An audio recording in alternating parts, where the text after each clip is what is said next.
Olá, meus queridos! Para quem não me conhece, eu sou a Juliana, sou psicanalista e astróloga. Eu gosto de usar esse canal de comunicação para trocar ideias sobre astrologia e como que a astrologia pode ajudar a gente a entender um traço de perfil de personalidade. E hoje eu quero convidar vocês para mais uma aula de astrologia. A ideia é trazer o curso todo aqui. Não sei em quantas vezes eu vou conseguir fazer isso, vai depender do tempo que eu tiver para gravar, mas a minha proposta é trazer todo o conhecimento básico para a gente poder se aprofundar ainda mais nos estudos, ok? Não vou perder tempo falando sobre o meu trabalho, mas eu vou deixar aqui na descrição do vídeo a forma de você me encontrar. Eu faço atendimento presencial online, eu tenho alguns cursos para oferecer, então aqui na descrição do vídeo você encontra os caminhos para me acessar. Vamos direto ao que interessa. Bom, hoje é a segunda aula, então nós vamos falar sobre as modalidades. Deixa eu abrir aqui o meu apoio. Nós vamos falar sobre as modalidades. As modalidades, elas contam a história do compromisso de cada um, a disposição que a gente tem em assumir os compromissos, né? A atitude individual em relação ao compromisso, a capacidade de cumprir prazos, cumprir datas, cumprir aquilo que foi determinado. A gente observa isso através do equilíbrio da modalidade da mandala astrológica. Então as modalidades são o cardinal ou cardeal, tanto faz o jeito como você for falar, são os que iniciam a contagem, né, que vai estar sempre ligado ao solstício. Depois o fixo, são aqueles que permanecem, eles são... traz a certa estabilidade, o nome mesmo já diz, né? São fixos, então eles permanecem onde estão. A qualidade do fixo não traz mudança, ela tem uma dificuldade para se adaptar. São pessoas que não lideram porque eles não têm o impulso da ação, né? do comando. O mutável tem ligação com a flexibilidade, então são os influenciáveis pelo meio onde vive. Então, em relação aos signos, modalidades e signos, fica assim. Áries, cardinal, touro fixo, gêmeos mutável, câncer cardinal, leão fixo, virgem mutável, libra cardinal, escorpião fixo, sagitário mutável, capricórnio cardinal, aquário fixo e peixes mutável. Então, se a gente for unir tudo aquilo que a gente já viu até agora, vai ficar mais ou menos assim, ó. Áries, elemento fogo, modalidade cardinal. Touro, elemento terra, modalidade fixa. Gêmeos, elemento ar, modalidade mutável. Câncer, elemento água, modalidade cardinal. Leão, elemento fogo, modalidade fixo. Virgem, elemento terra, modalidade mutável. Libra, elemento ar, modalidade cardinal. Escorpião, elemento água, modalidade fixo. Sagitário, elemento fogo, modalidade mutável. Capricórnio, elemento terra, modalidade cardinal. Aquário, elemento ar, modalidade fixo. E peixes, elemento água, modalidade mutável. Vamos ver os planetas agora, né? É o que todo mundo quer saber, na verdade, sobre os planetas. Os planetas, eles vêm antes dos signos, porque eles que são os verdadeiros atores do mapa, né? Então existe uma ordem que foi desenvolvida por uma civilização muito antiga, que são os caldeus, que tem uma relação com o tempo que cada planeta leva para dar uma volta completa em torno do zodíaco. Essa ordem, ela vai do mais lento para o mais rápido, então a gente acaba vendo primeiro os lumiares. Eu vou colocar sempre os gráficos aqui, conforme eu for conseguindo as imagens, para ajudar vocês a visualizarem melhor. Então a gente vai sempre do mais lento para o mais rápido. Então a gente começa primeiro pelos lumiares, Sol e Lua, e depois os 7 tradicionais, né? Que é a ordem caldeica. Então o Sol, ele é o regente diurno, é colérico. A revolução solar dele é de 365 dias, 30 dias em cada signo. Ele representa o vigor, a vitalidade, a satisfação. No mapa ele está relacionado com o ser, ele está relacionado com a sua essência divina, ou o momento da vida, ou a área da vida onde ele coloca muita energia. Por isso que ele tem essa relação com o ser individual que a gente é.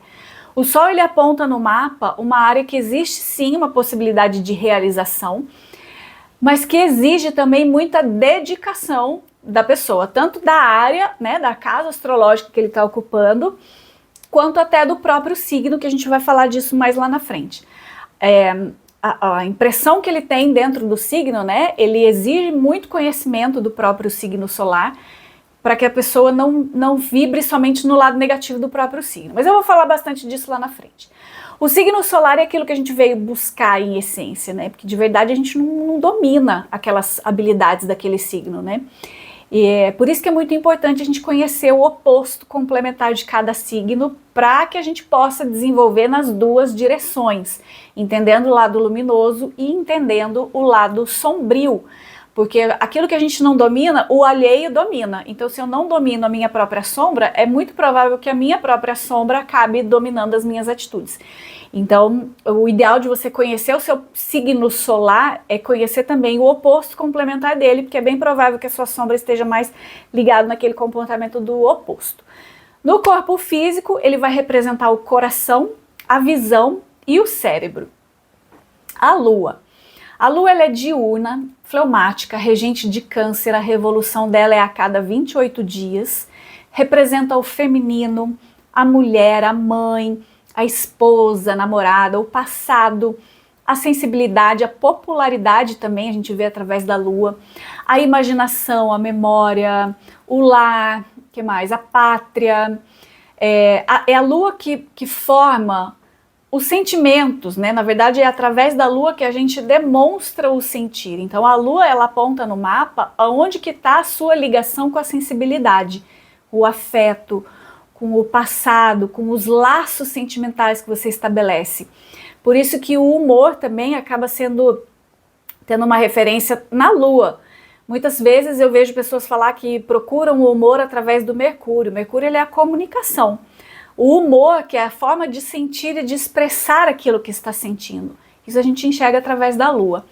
No corpo físico, ela representa os fluidos corporais, os seios, por ter essa representação com o feminino, com a nutrição, e as mucosas, né, por ter essa ligação também com a fluidez.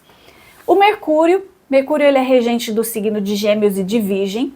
A revolução é a cada 88 dias, e ele representa toda forma de comunicação, a falada, a escrita, a pensada, a interpretada. Então, é a forma como a gente interpreta o mundo, é como a gente entende o mundo e como a gente dá palavras para os nossos pensamentos. Então, são pensamentos, preocupações, o discernimento, as habilidades, né, as habilidades cognitivas, por ter essa ligação com a interpretação. Então é a aptidão, a malícia, a fofoca, porque a fofoca é uma forma de comunicação, ou a não comunicação também, que seria a timidez, né? No corpo físico representa a coordenação motora, os movimentos finos, a gente vê muito, então é comum a gente ver crianças que têm Mercúrio retrógrado, além de apresentar a dificuldade da respiração, porque o Mercúrio também tem ligação com a respiração, com a parte respiratória, né, com os pulmões, com a boca, nariz, misturei, nariz e ouvido. Por isso que às vezes a gente vê também as reações, crianças que têm muita alergia e que têm o Mercúrio retrógrado, como também é uma criança que tem o Mercúrio retrógrado e acaba tendo um pouco de dificuldade com os movimentos finos, né, então um pouco de tremor, o tremor essencial, porque o Mercúrio também rege o sistema nervoso. Então o Mercúrio ele é muito importante quando a gente vai fazer uma interpretação cognitiva da pessoa. A Vênus, bom, Vênus ela é fleumática, sanguínea, regente de Touro e de Libra. A revolução dela é a cada 224 dias. Ela representa o amor, os valores, a arte, o relacionamento, né? Na verdade é a forma de se relacionar.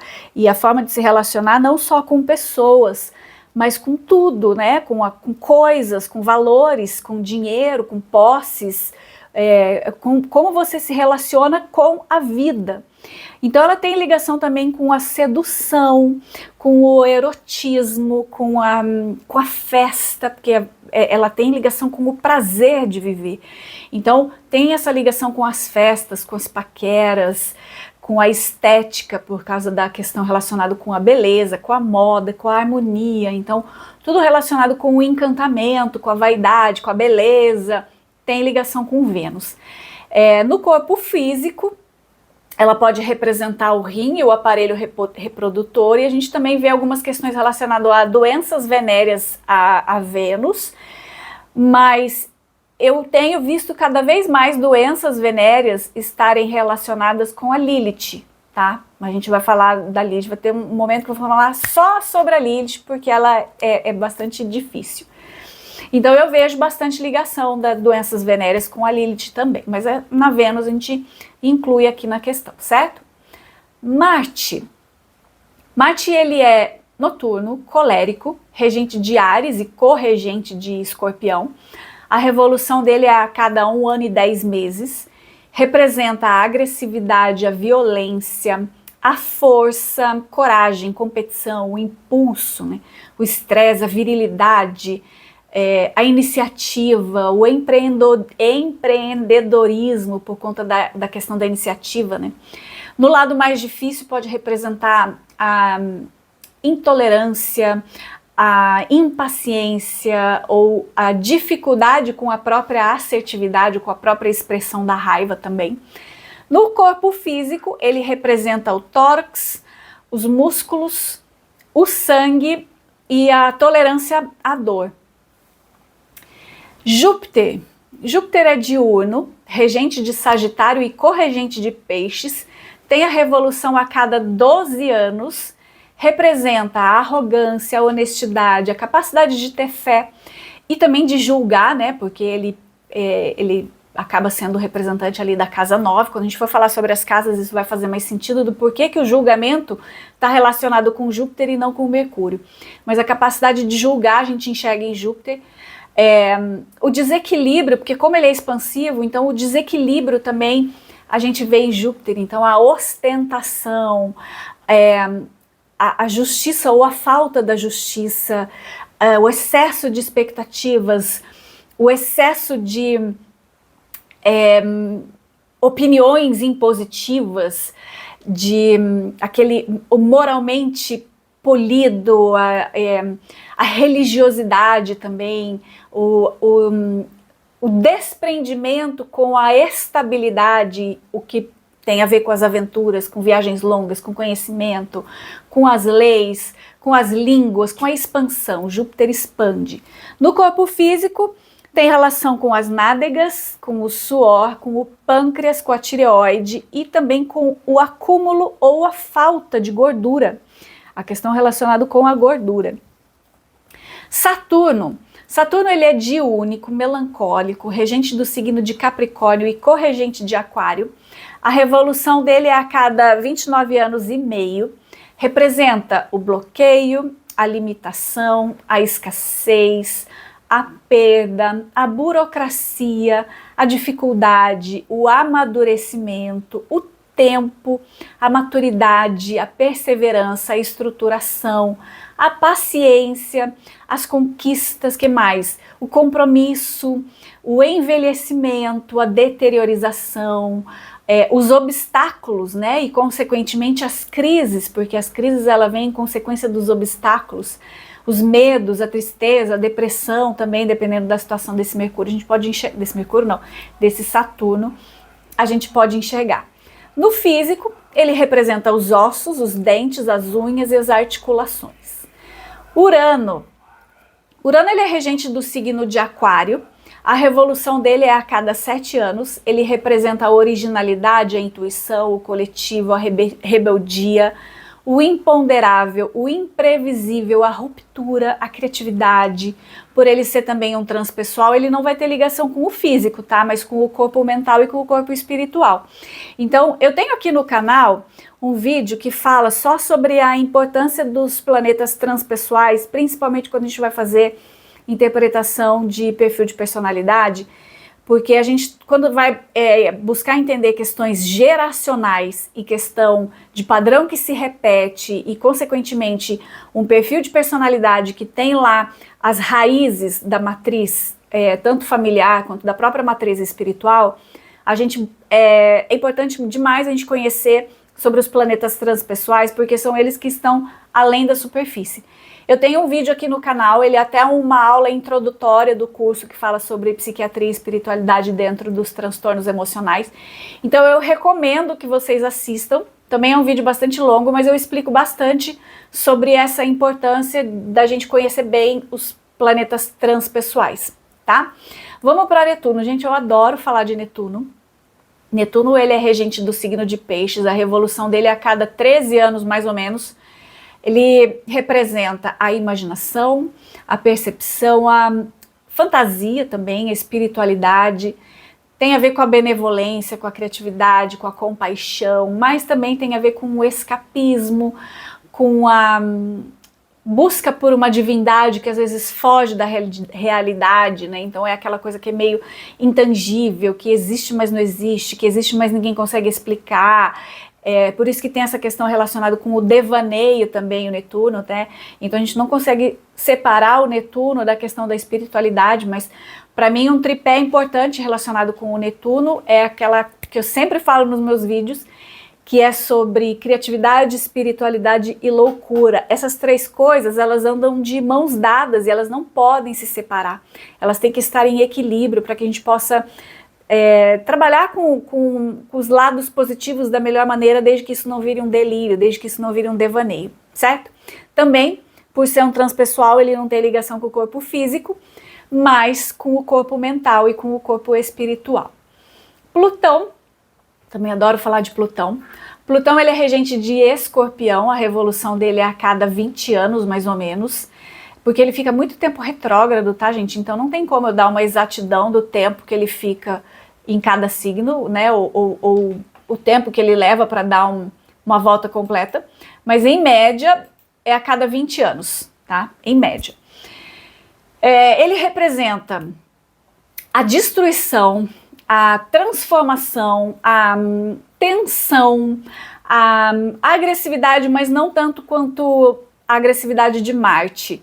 A agressividade de Marte, ela é mais impulsionada pela ação, pela imprevisibilidade, me fugiu a palavra, gente, me fugiu a palavra, mas pela imprevisibilidade, sabe, pela falta de compasso da pessoa. Já a agressividade relacionada com Plutão tem a ver com a necessidade de destruição. Plutão, ele quer destruir para transformar. Marte, ele destrói só pela questão da agressividade mesmo, pela raiva, pela impulsividade, tá? Por isso que a questão relacionada às vezes com medo, com pavor, até com a morte, né? Tanto no campo físico quanto no campo espiritual, com os colapsos, com a traição, tem relação com Plutão. Por ele ter essa questão muito forte, ele tem uma questão relacionada com a sexualidade também muito forte. A gente tem um Plutão se envolvendo com Vênus, pode ser um pouco desafiador, por conta dessa necessidade de poder e de controle que Plutão fala, do medo de traição que Plutão tem, envolvido com Vênus, que fala sobre relações, tá? Então esse é um aspecto importante que a gente tem que levar em consideração. Também por ser um transpessoal, ele não tem ligação com o corpo físico, mas com o corpo mental e com o corpo espiritual. O Quirón, ele não é um planeta, ele é um asteroide, ele está localizado ali entre Urano e Saturno. Ele foi descoberto lá em 1977. Astrologicamente, ele simboliza um tipo de ferimento. Então o signo ou a casa que ele está posicionado no mapa astral vai traduzir para a gente qual é o tipo de ferimento, qual é o tipo de dor que essa pessoa carrega. O Quirón, ele pode ser considerado uma pedra no sapato, ou calcanhar de Aquiles, sabe? É onde a pessoa está exposta a algum tipo de fragilidade, é onde essa pessoa precisa aprender a se curar, e é só se relacionando com aquela dor, que aí a gente vai olhar para o signo, vai olhar para a casa, para fazer uma interpretação de como que é que essa dor se manifesta. O Quirón, ele pode ser também o médico, né? Ao mesmo tempo que ele mostra onde existe uma fragilidade, onde existe uma dor, ele mostra também aonde tem a possibilidade da cura, né? Da cura daquele sentimento. Então isso acontece a partir do momento que a pessoa se conscientiza daquele traço e que ela busca o remédio para curar. O remédio para curar é que são elas. porque o Quirón ele fala sobre uma ferida existencial, mas ele também onde ele causa feridas. O Quirón ele também é um causador de feridas. Então, existem essas duas facetas que a gente tem sempre que levar em consideração sobre a manifestação do Quirón dentro do mapa, tá? Eu também tenho alguns vídeos aqui no canal que eu falo bastante. Tem um vídeo especificamente que eu falo sobre as questões relacionadas com as psoríases e com as doenças autoimunes, onde eu trato bastante dessa questão do causador de feridas, tá? Então eu recomendo também que vocês assistam. A influência dele pode ter referência com algum problema físico. Então, o clássico de Quirón, principalmente quando esse Quirón está no ascendente, mas especialmente quando ele envolve o Sol, tá? Alguma limitação física, que pode ser uma coisa boba, do tipo de usar uma botinha ortopédica, que isso é clássico, é muito comum. Outro ponto que é comum também é a pessoa usar aparelho ortodôntico por muito tempo, ainda mais se esse Quirón ele influencia Mercúrio de alguma forma. Eu já peguei alguns casos assim.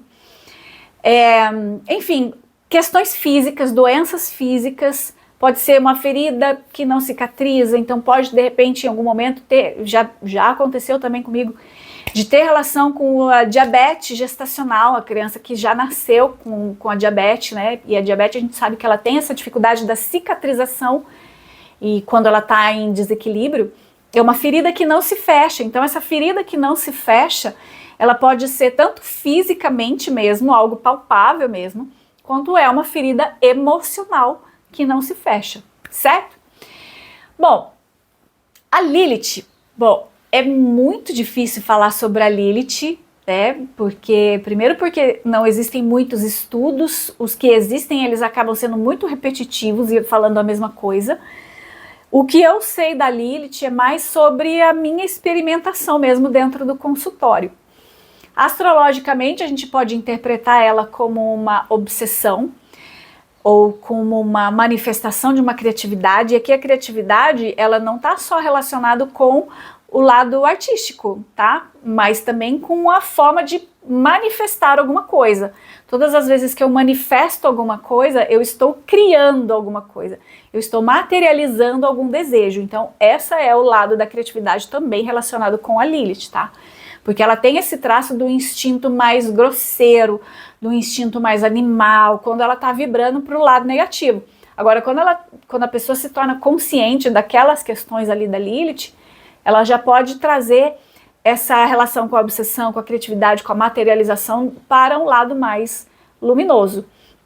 A Lilith, ela sempre vai induzir para um lado assim, que vai provocar a materialização de algum desejo. Por isso que ela tem um traço primitivo muito marcante. A Lilith é impressionante, porque ela é tão profunda, ela é tão marcante, mas ela pode ser muito sutil na apresentação dela, ao ponto de você ter dificuldade para perceber a interferência dela. E então pode ter essa relação de conseguir fazer com que tudo se torne relativo. Uma pessoa que tem uma Lilith muito difícil no mapa, tudo para ela é relativo, porque vai depender do próprio ponto de vista dela.